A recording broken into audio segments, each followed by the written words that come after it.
하나님 말씀 묵독합니다. 요한복음 1장 1절에서 14절 말씀을 교독합니다.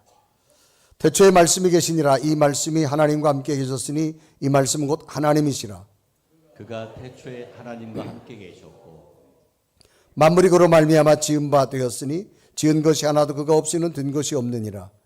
그 안에 생명이 있었으니 이 생명은 사람들의 빛이라. 빛이 어둠에 빛이 돼 어둠이 깨닫지 못하더라.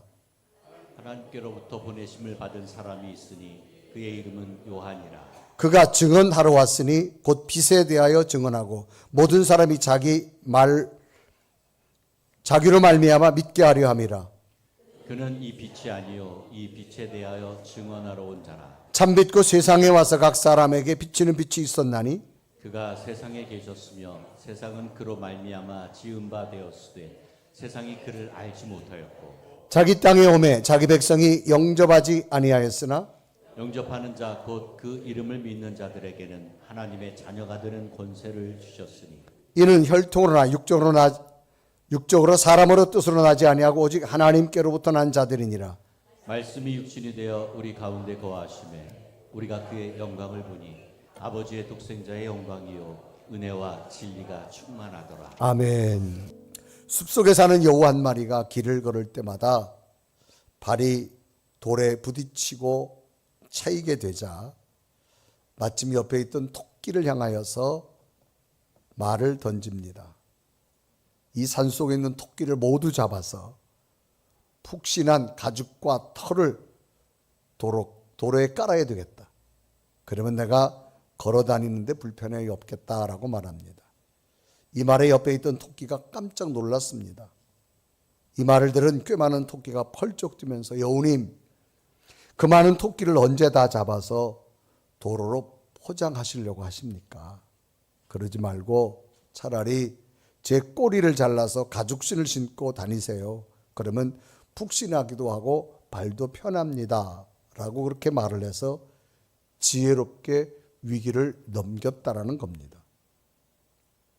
자신 한 마리만 희생하면 되는데 갑작스럽게 토끼 수백 마리가 죽을 뻔했습니다. 이 땅에 있는 생명체는 생존의 본능에 의하여서 자신이 불편하면 남의 희생을 통해서라도 자신의 편리함을 추구하고자 하는 것이 생명체의 본능입니다. 본능은 선천적으로 가지고 있는 성질을 본능이라고 말합니다. 그러나 지혜로운 토끼는 자신이 희생함으로써 많은 토끼들에게 평화를 선물하고자 했던 겁니다. 이때 만약 자신이 희생하지 않는다면 많은 친구들이 죽음 위기에 처할 것을 알았기에 스스로 본인이 제물이 되려고 한 겁니다. 결국 이 토끼의 희생은 많은 토끼들을 살리는 길이 되어졌습니다. 이런 생명체의 본능은 사람에게도 동일하다는 겁니다. 이런 이야기 속에서 오늘 우리의 모습을 본다면 이런 모습은 동물뿐 아니라 많은 사람들에게도 남을 이용하여서 자신의 유익을 얻고자 하는 본능의 모습을 가지고 있다는 겁니다. 그래서 끊임없이 경쟁하면서 상대를 이기려고 합니다. 국가와 국가의 모습도 그렇고 이윤을 추구하는 기업과 기업의 모습도 마찬가지입니다. 심지어 개인과 개인적인 관계에서도 상대를 이김으로써 자신의 유익을 취하려고 하는 것, 본능이라고 하는 거지요. 이런 모습들을 너무나 당연하게 여기기 때문에 사람들은 많은 학문을 통해서 자식의 능력을 더 많이 채워서 자신의 유익을 취하려고 하는 것, 우리들의 모습입니다. 자신의 능력으로 상대를 이김으로 자신의 유익을 계속적으로 추구하려고 합니다. 그런데 이 땅에 한 인간의 모습으로 똑같이 살아온 한 분만은 이러한 당연함은 반대로 하고 오히려 자신의 목숨마저 많은 사람들을 살리기 위해서 값없이 거저주신 분이 있습니다. 그분의 이름은 예수라고 하는 분입니다. 하나님의 아들로서 이 땅에 오셔서 마지막 희생의 제물 되면서도 죄인된 인간을 살리신 분이었습니다. 이런 분이셨기에 역사의 시간이 2000년이 지난 지금에서도 큰 감동과 큰 기쁨을 주는 분으로 소개되고 있습니다. 우리는 이분의 탄생을 성탄절이라고 부릅니다. 이 성탄절은 위대한 생일에 성인을 축하하는 탄생을 기념하는 날을 성탄절이라고 말합니다. 예수님의 탄생을 기린 날로서 축제와 기쁨을 누리는 날을 의미하죠. 히브리어로는 메시아라는 단어, 헬라어로는 그리스도 즉 구세주라는 뜻하는 단어로서 영어 표기로서는 크리스마스라고 하는 단어를 씁니다. 오늘 본문은 예수님께서 이 땅에 오신 것에 대하여 분명한 목적과 분명한 이유를 요한이라는 제자를 통해서 말씀하고 있습니다. 오늘 우리들은 성탄절을 기다리는 시간에 예수님께서 목적과 이유를 바로 알아서 성탄절의 참된 기쁨과 행복을 누리는 여러분들의 믿음 되기를 주님의 이름으로 축복합니다. 그러면 예수님께서 이 땅에 오신 목적은 무엇일까? 첫째는 빛을 주시기 위함이라는 겁니다. 인간의 마음속에는 언제나 두 가지의 상반된 것이 공존합니다. 빛이라고 하는 것과 어둠이 함께 있습니다. 죄악된 마음과 선한 마음을 함께 가지고 있습니다.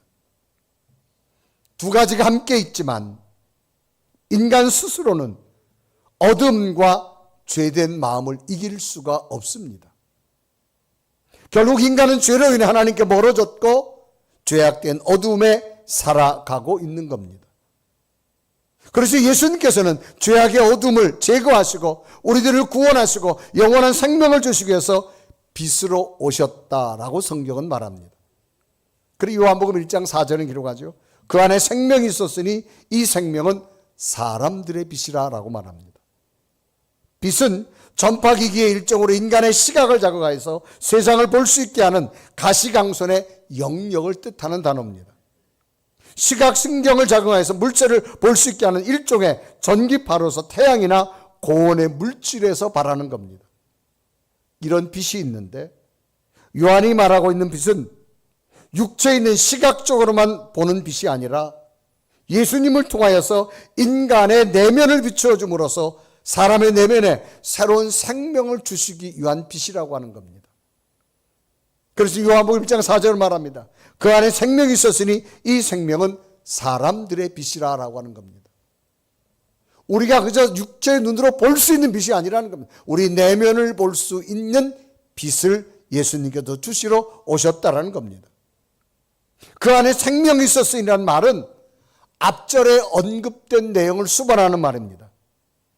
앞절에 보면 하나님께서는 이 땅에 창조자로 오셨는데 그의 아들 예수 그리스도는 하나님과 동일한 능력을 가진 빛으로서 하나님이 이 땅에 시각을 볼 수 있는 빛을 창조하셨다면 예수 그리스도께서는 인간을 볼 수 있는 내면의 빛을 주시러 오셨다라고 하는 겁니다.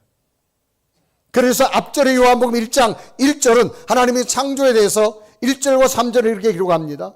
태초에 말씀이 계시니라. 이 말씀이 하나님과 함께 계셨으니 이 말씀은 곧 하나님이시라.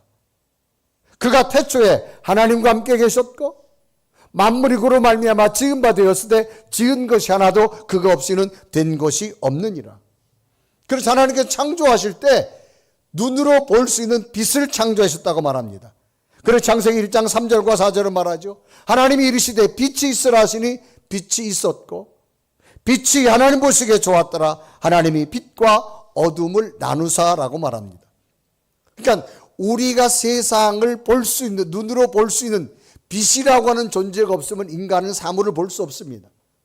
그래서 빛을 만드셨는데 빛이 하나님 만드셨습니다. 그러면 빛이 상징하는 의미는 뭘까요? 생명과 기쁨과 행복과 즐거움 이런 걸 상징한다면 반대로 하나님은 어둠도 만드셨다는 겁니다. 어둠이 상징하는 것은 절망, 죽음, 두려움, 무서움, 공포 이런 것을 상징한다고 말할 수 있습니다. 하나님께서 이 땅에 빛과 어둠을 만드셨기에 이 땅에는 빛과 어둠이 공존합니다. 이런 곳에 빛이 오신 예수님은 사람들 내면에 있는 절망과 두려움을 몰아내려고 눈에 보이는 빛이 아니라 우리 인간 내면을 비추는 빛으로 오셨다라고 하는 의미입니다. 그래서 요한복음 1장 4절에 이르고 하죠. 그 안에 생명이 있었으니 이 생명은 사람들의 빛이라고 말합니다. 인간에게 제일 무서운 것이 있다면 사람들 내면의 어둠으로 찾아오는 절망과 죽음과 두려움 이런 걸 겁니다. 이런 인간에게 예수님은 빛으로 오셔서 죽음과 절망과 두려움을 몰아내는 빛으로 오셨다라고 하는 겁니다. 인간의 모습은 육체적인 시력도 있지만 마음이란 공간에 정신적 세계인 내면이라는 것입니다. 이 내면에는 정신적 세계를 볼 수 있는 영적 시각이 있습니다. 가령 사람은 무엇을 보려고 할 때면 자신의 마음으로 생각하고 있는 것이 제일 잘 보이기 시작합니다. 자신이 마음속에 중요하게 여기는 생각에 따라 보이는 결정체가 달라집니다. 마음이 즐거우면 모든 것이 아름답게 보이지만 마음이 힘들면 모든 것이 힘들게 보여집니다. 우리가 육체의 시각으로 보지만 그 시각을 자극하는 첫 번째 요소가 뭐냐? 내면에 어떤 것을 품고 있느냐라고 하는 겁니다. 인간의 모습은 육체적인 시력도 있지만 마음의 공간에 정신적 세계에 있다는 거죠. 이런 인간의 내면에는 빛보다 어둠이 더 많이 있다고 하는 겁니다. 어둠의 내면은 두려움, 절망, 근심, 염려를 가지고 살아가게 됩니다. 그런데 이런 인간 내면에 빛 대신 예수님께서 오심으로 인간의 내면에는 어두운 것이 사라집니다. 그리고 대신 기쁨과 즐거움과 새로운 생명, 희망을 꿈꿀 수 있다고 하는 겁니다. 그래서 이렇게 인간은 육체적 모습도 있지만 내면에는 정신적 세계로 만들어졌기 때문에 많은 사람들은 예수님께 주시는 빛에 대해서 깨닫지 못하고 있다라고 성경은 말합니다. 그리고 요한복음 1장 5절에 이루어 하죠. 빛이 어둠에 비치되 어둠이 깨닫지 못하더라라고 말합니다. 여기 깨닫지 못하다라고 하는 깨닫지라는 말은 소유하고 유지하기 위해서 무엇인가를 깨닫는 걸 뜻합니다. 내가 또 소유하고 유지하려고 하면 어떻게 해야 될 것을 깨달아야 되는데 무엇을 놓치지 않게 해서 꽉 부여잡고 장악하게 되는 것을 의미합니다. 그런데 사람들은 이 선한 것, 빛 대신 것을 자기가 부여잡으려고 노력하지 않는다는 겁니다. 즉 인간의 내면에는 빛이 계속적으로 비춰줌에도 불구하고 그 빛에 대해서 이 빛이 주는 것을 꽉 잡지 않으려고 이해하지 않으려고 인간 스스로 능력으로는 불가능하다는 겁니다. 왜? 인간의 내면에는 죄악된 본성이 너무 가득 찼기 때문입니다. 그래서 빛이 들어와도 그 빛의 소중함을 잘 모른다라고 하는 겁니다. 인간 스스로는 그 빛을 붙들려고 하는 깨달음이 없다라고 하는 겁니다. 그래서 결국 사람들은 예수님이 주신 빛에 대해서 제대로 이해도 못할 뿐 아니라 도리어 예수님을 이기려고 십자가에 못 박혀 죽여버렸습니다. 그러나 어둠은 결코 빛을 이길 수가 없었습니다. 빛 대신 예수님께서는 죽음을 이기시고 부활의 모습으로 승리한 것입니다. 아무리 어두운 곳이라도 빛이 들어오면 어둠은 물러가게 되어집니다. 이 땅에 죄인된 인간을 변화시킬 수 있는 것 세상에 어떤 것도 없습니다. 사람들은 자신의 마음의 선을 찾으려고 많은 학문도 채워보지만 인간의 근본적 마음은 오히려 더 많이 배운 학문을 이용해서 더 악한 것을 찾게 되는 것이 인간의 모습이라는 겁니다. 우리들 주변에 보십시오. 오히려 많이 배운 사람이 그 많이 배운 것 가지고 나쁜 짓을 하는 경우를 보는 것이 있습니다. 우리나라 역사를 보십시오. 학문 수준이 지금처럼 높지 않을 때가 더 평화로운 삶이었습니다. 그런데 학문 수준이 더 높아졌으면 지금 사회가 더 평화로운 사회가 되어져야 되잖아요. 요즘은 모르는 전화번호가 와도 못 받습니다. 왜? 보이스피싱일까 봐. 그것처럼 두려운 시대가 됐습니다. 결혼식 청첩장이 와도 열어야 될지 말아야 될지 고민과 갈등하는 시대가 되어져 버렸습니다. 더 많이 배웠으면 더 많은 걸 가지고 개발했으면 더 좋은 사회가 되어져야 되잖아요. 그런데 오히려 더 많은 것이 우리로 하여금 어둠으로 채워지고 있다는 겁니다. 과연 어둠을 물러가기 뭘까요? 빛 대신 예수 그리스도가 내 안에 올 때 어둠은 물러가게 될 줄로 믿습니다. 사람은 어둠이 많아가지고요, 어둠은 어둠끼리 금방 친해집니다. 그래서 사람이 빨리 친해지려면 간단합니다. 나쁜 짓을 같이 하면 빨리 친해집니다. 이게 인간의 본성이에요. 교회에서 신앙생활 하다가도요, 빨리 친해지려면요, 교회에서 부정적인 그룹에 들어가 봐요. 금방 친해집니다. 참 신기합니다. 그런데 은혜로운 쪽은 잘 안 친해져요. 이게 인간의 본성이에요. 그렇기 때문에 우리는 빛이 내 속에 들어와야 되는데, 빛은 생명입니다. 내 힘으로는 불가능합니다. 하나님이 영이 내 속에 들어와서 깨닫게 하시고 이해할 때 빛 대신 성령이 우리에게 거할 줄로 믿습니다. 그래서 성경은 각 사람 심령 속에 비치는 빛이 있었는데, 그게 뭐냐? 예수님의 빛이라는 겁니다. 그리고 요한복음 1장 9절에 말하죠. 참빛 곧 세상에 와서 각 사람에게 비치는 빛이 있었나니 라고 말합니다. 최초 인간 아담과 하와는 불순종에서 하나님부터 떠났습니다. 죽음이 왔습니다. 두려움과 좌절이 왔습니다. 거짓된 것이 생겼습니다. 악한 것이 생겼습니다. 수많은 학문이 발달되어졌어도 사람들은 그 많은 학문을 가지고 양심을 자꾸 바꿔버립니다. 기준을 자꾸 바꿔버립니다. 예전엔 죄가 됐는데 학문의 발달로 지금 또 죄가 안 된 학문을 만들어버립니다. 끊임없이 사람은 죄성을 쌓아가고 있습니다. 이게 인간이 만든 논리입니다. 성경은 살인하지 말라 그랬습니다. 그러나 전쟁 중에 사람을 많이 죽여보십시오. 그 사람은 훈장을 받습니다. 하나님이 원래 말한 인간의 실존의 모습이 아닙니다. 인간은 자기 합리화를 끊임없이 시킵니다. 자기 양심의 척도를 바꿔버립니다. 제도와 법을 자꾸 바꿔버립니다. 그러면 사회가 더 평화로워져야 되잖아요. 오히려 불신과 세상은 더 악한 모습으로 되어진 것. 그러나 예수 그리스도의 빛은 뭐냐? 분명한 기준이 된다는 겁니다. 그래서 성경 말씀을 원해보면 캐논이라는 말을, 이건 뭐냐? 고든 자라고 말합니다. 하나님의 말씀은 2000년 전의 말씀, 지금도 말씀, 미래도 똑같습니다. 100년 전에 10cm가 지금 20cm로 늘어났다면 기준은 없어지는 겁니다. 어저께 1g이 오늘도 1g이 돼야 되고 내일도 1g이 돼야 됩니다. 이게 기준이 돼야 됩니다. 그런데 인간의 학문은 끊임없이 기준을 바꿔버립니다.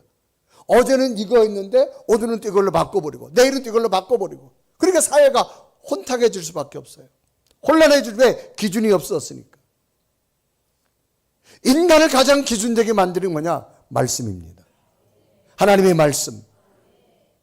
그래서 예수님께서 이 땅에 빛으로 오셨다는 겁니다. 어둠은 자꾸 기준을 바꿔버립니다. 그래서 사람은 빛이 내 안에 들어오면 선한 것이 보여지고 참된 것이 보여지며 행복과 감사가 보여지기 시작합니다. 감사는 예수님이 내 안에 계실 때만 보여지는 겁니다. 그러나 예수님이 안 계시면 무조건 원망입니다. 무조건 불평과 무조건 불행한 것만 보입니다. 행복의 출발은 감사가 보여질 때만 감사합니다. 여러분, 예전보다 얼마나 사회가 편리해졌습니까? 그러면 우리는 눈 뜨면서 감사하고 살아야 돼요. 여러분, 그런데 지금은 어떤 삶을 살아갑니다. 눈 뜨면 감사가 사라졌잖아요. 그럼 우리에게 감사를 고백할 수 있는 건 하나입니다. 예수 그리스도가 내 안에 계시기에 우리는 감사라는 단어를 쓸 수 있고 감사 다음에 행복이라는 고백을 하게 될 줄로 믿습니다. 그래서 이 땅에 누구도 할 수 없었던 빛을 주시기 위해서 예수님이 오셨다. 요한 사도가 우리에게 말씀하고 있습니다. 두 번째는 생명을 주시기 위한 거라는 거죠. 생명이라는 것은 사람이 살아서 숨쉬고 활동할 수 있는 힘을 생명이라고 말합니다. 살아있는 것과 죽어있는 것은 너무나 큰 차이가 있습니다. 그래서 사람들은 마지막까지 생명의 살아있음을 위해서 몸부림치고 있는 겁니다. 인간에게는 세 가지의 생명을 유지하는 에너지가 있습니다. 첫째는 육체적 에너지가 있습니다. 두 번째는 정신적 에너지가 있습니다. 세 번째는 초월적 영적 에너지입니다. 자, 육체적 에너지는 우리 육체를 말합니다. 시간과 함께 점점 퇴보하기 시작합니다. 그래서 그 퇴보를 막기 위해서 우리는 건강관리에 열심히 하고 있습니다. 육체적 에너지도 어느 순간 한계가 있습니다. 더 이상 내 몸을 건강하지 못할 한계점이 있다는 거죠. 두 번째는 이 한계를 느낄 때 다시 나를 끌고 가는 에너지가 뭐냐? 정신적 에너지입니다. 이 정신적 에너지는 육체에 금방 영향을 줍니다.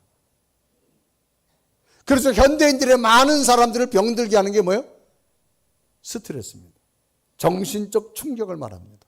그러니까 이 정신적 에너지와 육체적 에너지는 서로 연결되어 있어요. 그래서 여러분 마음이 막 감사로 채워지잖아요. 몸이 막 건강해집니다.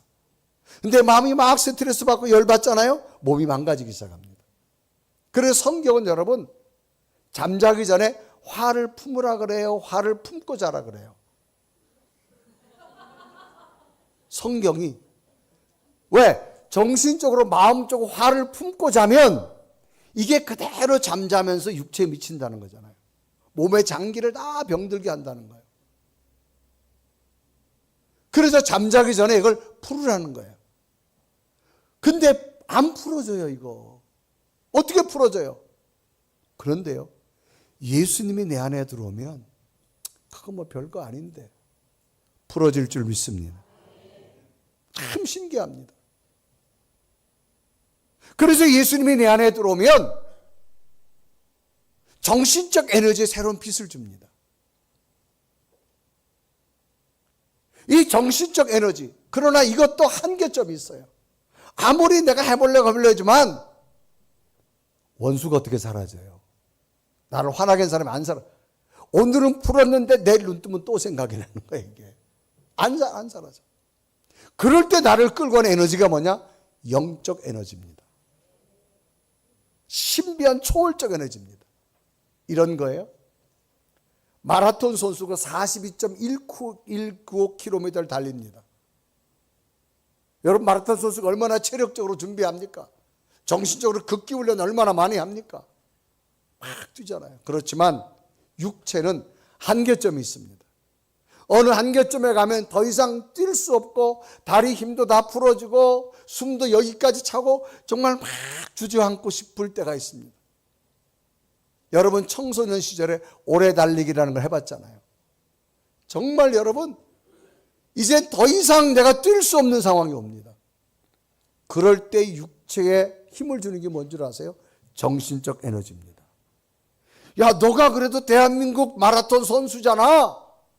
이래서 되겠어? 어딘지 모르게 정신이 다시 무장됩니다. 그러면요, 조금 전까지 막 주저앉고 싶었는데 다시 힘이 생겨요. 맞아, 내가 대한민국 선수지. 또 뛰어야지. 그래도 뛰다 보면요, 그 정신적도 얼마 못 갑니다. 정신적 에너지도 무너지고 육체적 에너지 이제는 정말로 포기하고 싶을 때 새로운 에너지가 생깁니다. 그게 뭔가 하면 영적 에너지입니다. 정말로 주저앉고 싶을 때 선뜻 사랑하는 아무개야, 힘내, 내가 너와 함께 있잖아. 이 한마디가요, 갑자기 내게 정신에 막 힘이 생기고요, 육체가 막 힘이 생기고요, 또 달려갈 수 있는 능력이 생길 줄로 믿습니다. 이게 초월적 영적 에너지입니다. 이건 꼭 마라톤 선수뿐만 아니고 우리 삶을 살다 보면 그렇잖아요. 지나온 가정의 삶도, 자녀들을 키우면서 지나온 삶도 돌이켜보세요. 정말로 더 이상 내가 살 수 없는 한계점까지 왔어도 마지막 우리에게 살아올 수 있는 힘이 뭐예요?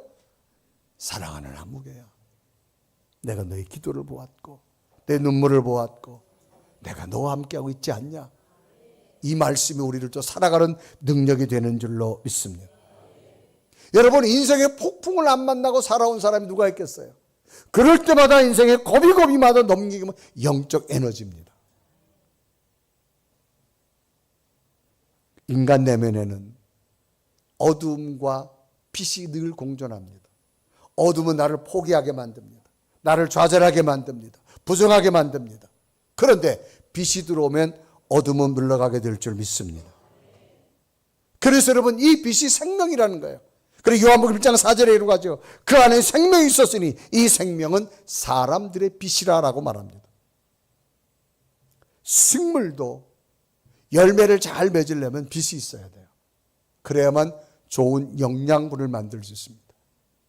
가을에 벼를 키워도요, 잘 자라도 중요하지만 일조량이 많아야 됩니다.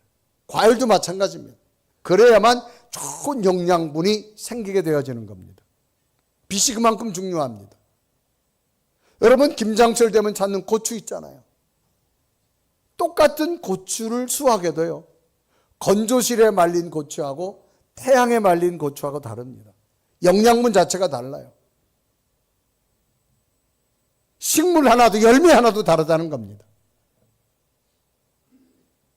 여러분, 우리 늘 세탁하고 살아가잖아요. 건조로 말린 세탁물하고 태양빛에 말린 세탁물하고 어느 걸 더 선호하세요? 다들 안빨 입고 사시나 봐. 건조실 말린 것보다가요, 태양빛으로 말린 게 모든 살균이 된답니다. 차원이 다르다고 말합니다. 그래서 오늘 요한 사도는 예수님이 이 땅에 오셔서 주신 것이 빛인데 그 빛은 뭐냐? 생명을 만든다고 말합니다. 그래서 요한복음 1장 6절과 7절에 이루고 하죠. 하나님께로부터 보냄받은 사람이 있으니 그 이름은 요한이라. 그가 증언하여 왔으니 곧 빛에 대하여 증언하고 모든 사람이 자기로 말미암아 믿게 하려 합니다. 그러니까 요한 사도가 예수는 빛인데 그 빛은 뭐예요? 생명이라는 겁니다. 그래서 자기가 증언하러 왔다는 거예요. 증언은 뭐예요? 어떤 사실을 그대로 증명하는 걸 증언이라고 말합니다. 오늘 여러분 속에 예수님이 여러분 심령에 비춰줌으로 말미암아 그 어떤 육체의 힘으로 할 수 없었던 새로운 초월적 영적 에너지가 여러분에게 공급되기를 바랍니다. 이런 의미에서 마가복음 5장을 보면 정말로 삶을 포기하고 싶은 여인이 있습니다. 이 여인은 12년 동안 혈루증을 앓은 여인이에요. 이 혈루증은 하혈을 하면서 저주받은 병으로 여겨졌습니다. 그런데도 살아보려고 많은 병원을 찾아봤지만 12년 동안 많은 의사, 많은 병원을 찾아도 돈만 없애고 몸이 더 성경은 중화해졌다. 그러니까 당시 현대의학으로 고칠 수 없는 절망입니다. 그래서 마가복음 5장 26절에 이게 기록하죠. 많은 의사에게 많은 괴로움을 받았고 가진 것도 다 없이되 아무 효험도 없고 도리어도 중하여졌던 차에라고 말합니다. 이때 예수님이라는 소식을 듣게 되고 예수님이 그 안에 들어오고 나니까 죽음의 생각이 아니라 나도 살 수 있다는 희망의 생각이 들어왔습니다.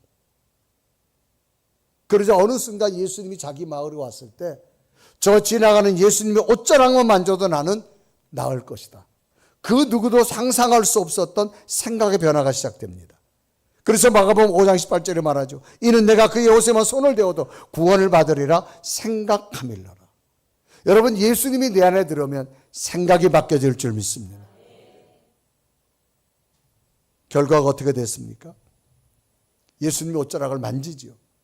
사람은 생각이 돼야만 행동하게 되는 겁니다. 그 옷자락을 만지는 순간 몸에 질병이 떠나갈 깨닫습니다. 그리고 주님 만납니다. 그래서 마가복음 5장 34절에 말하죠. 예수께서 이르시되 따라 내 믿음이 너를 구원하시니 가라 내 병에서 놓여 건강할지어다. 그래서 성경은 이 여인이 벌써 생각이 변해서 주님의 옷자락을 만지는 순간 자기 몸에서 하혈이 멈추고 병이 나은 걸 깨달았다 성경은 말합니다. 그래 마가복음 5장 29절에 말하죠. 이에 그의 혈류근을 고는 마름에 병이 나온 줄 몸에 깨달으니라. 예수님 때문에 새로운 생명의 역사가 시작됐다는 겁니다. 오늘 현대의학이 많이 발달됐지만 현대의학이 할 수 없는 질병들이 많습니다. 의학이 발달되는 만큼 질병도 갖가지 변이적인 것이 형성됩니다. 현대의학의 한계죠. 그러나 오늘도 마찬가지입니다. 예수 그리스도의 능력은 현대의학이 할 수 없는 질병도 고쳐질 줄 믿습니다. 현대 의술은 약물 치료와 수술입니다. 그런데 성경을 보면 예수님의 방법은 수술한 적이 없습니다. 딱 한 가지, 내 믿음대로 될지어다. 초자연적 영적 에너지가 우리의 육체에게 새로운 치유함을 나타낸다는 겁니다. 행여나 여러분 속에 질병이 있다면 오늘도 예수 그리스도의 능력이, 생명이 여러분 질병을 치유하는 초자연적인 역사가 일어나기를 주님의 이름으로 축복합니다. 마지막으로 예수님이 이 땅에 오신 목적은 자녀되게 하기 위함이라는 겁니다. 여러분, 자녀란 말은 아들과 딸을 어울러서 이루는 말이 자녀라고 말합니다. 부모에게 가장 소중한 것이 있다면 뭐예요? 자녀입니다. 생명을 잉태한 엄마라면 그 자녀와 엄마는 한 생명체입니다. 함께 살고 함께 공존하는 겁니다. 아이와 엄마를 떼서 생각해 볼 수 없습니다. 그래서 부모는 자녀가 웃어야 웃을 수 있습니다. 부모는 이 땅에 눈을 감을 때까지 마음 깊은 곳에 가장 소중한 것이 뭐냐? 자녀라고 하는 겁니다. 예수님께서 이 땅에 빛으로 오신 이유는 새로운 생명을 주시면서 우리들로 하여금 뭐냐? 그 새로운 생명을 얻은 자는 하나님의 자녀가 되게 하시겠다는 겁니다. 그래 요한복음 1장 12절 우리 한번 다 같이 읽어볼까요? 시작. 영접하는 자 곧 그름을 믿는 자들에게는 하나님의 자녀가 되는 권세를 주셨으니. 하나님의 자녀가 되는 권세를 줬다는 거예요. 그런데 이걸 이해가 안 돼요. 우리는 학문적으로만 차 있어가지고 내가 어떻게 하나님의 자녀가 된다는 거냐. 영적인 자녀가 될 줄로 믿습니다. 그래서 요한복음 1장 13절에 이런 말이 있죠. 읽어보세요. 시작. 이는 혈통으로나 육정으로나 사람의 뜻으로 나지 아니하고 오직 하나님께로부터 난 자들이. 아멘. 우리의 생각으로 된 것이 아니라 하나님의 영적으로 우리가 예수 그리스도를 믿는 순간 빛이 내 안에 들어오면 하나님의 자녀가 된 줄로 믿습니다. 그래서 우리는 하나님을 뭐라고 부르느냐? 아버지라고 부릅니다. 왜? 하나님의 자녀가 되어져서 믿었기 때문에. 그러면 하나님의 초월적 능력이 우리에게 임할 줄로 믿습니다. 예수 그리스도가 이 땅에 오신 것 다른 것 아닙니다. 우리에게 세 가지를 주시려고 오셨습니다. 우리 속에 어둠이 물러가고 빛을 주시게 한 것이고 생명을 주시게 한 겁니다. 하나님의 자녀 삼아 주시려고 한 줄로 믿습니다. 인간은 악한 모습을 가지기 때문에 스스로 선을 찾아갈 능력이 없어요. 그래서 예수 그리스도의 능력이 필요한 겁니다. 학문으로 사람을 바꾸지 못합니다. 예수의 영이 내 속에 들어올 때 선한 것이 보여지고 선한 것을 찾아갈 수 있는 능력이 임할 줄로 믿습니다. 이번 성탄에 오신 예수 그리스도가 여러분과 여러분 자녀들 속에 다시 빛 가운데 오셔서 생명이 다시 회복되어지고 하나님의 자녀로서 새로운 꿈을 꿀 수 있는 놀라운 일들이 이 성탄에 있기를 주님의 이름으로 축복합니다. 우리 한번 고백하며 찬양할까요? 예수님이 나의 구원자가 됨을 나는 믿습니다. 우리 고백하며 찬양합니다. 예수를 나의 구주 삼고 나의 구주 삼고 성령과 피로 거듭나니 이 세상에서 내 영혼이 하늘의 영광 이것이 나의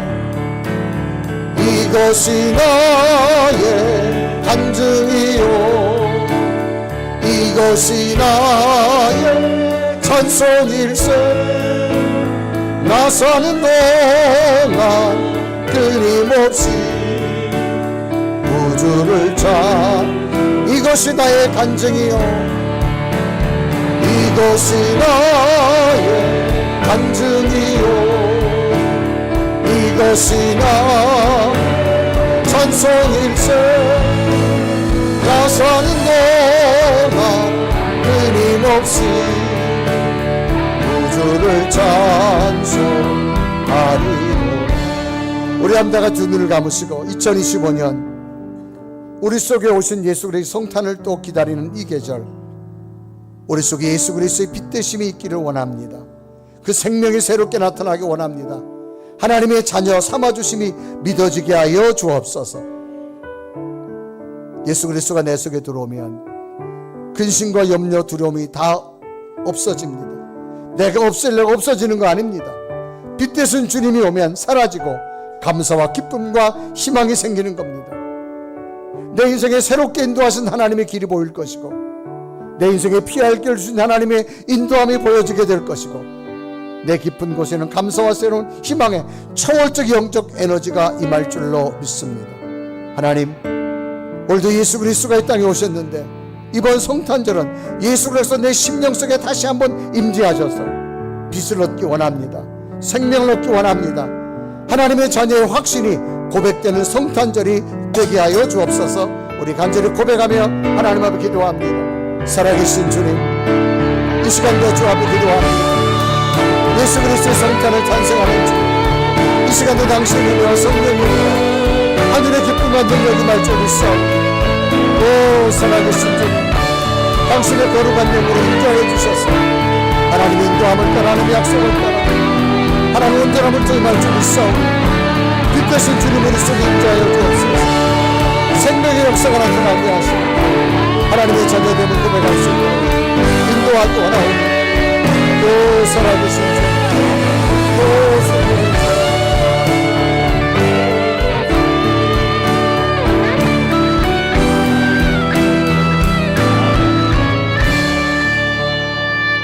예수 그리스도의 성탄을 기다리는 이 계절, 우리 속에 빛이 찾아오게 하시고 그 빛으로 생명을 얻기를 원합니다.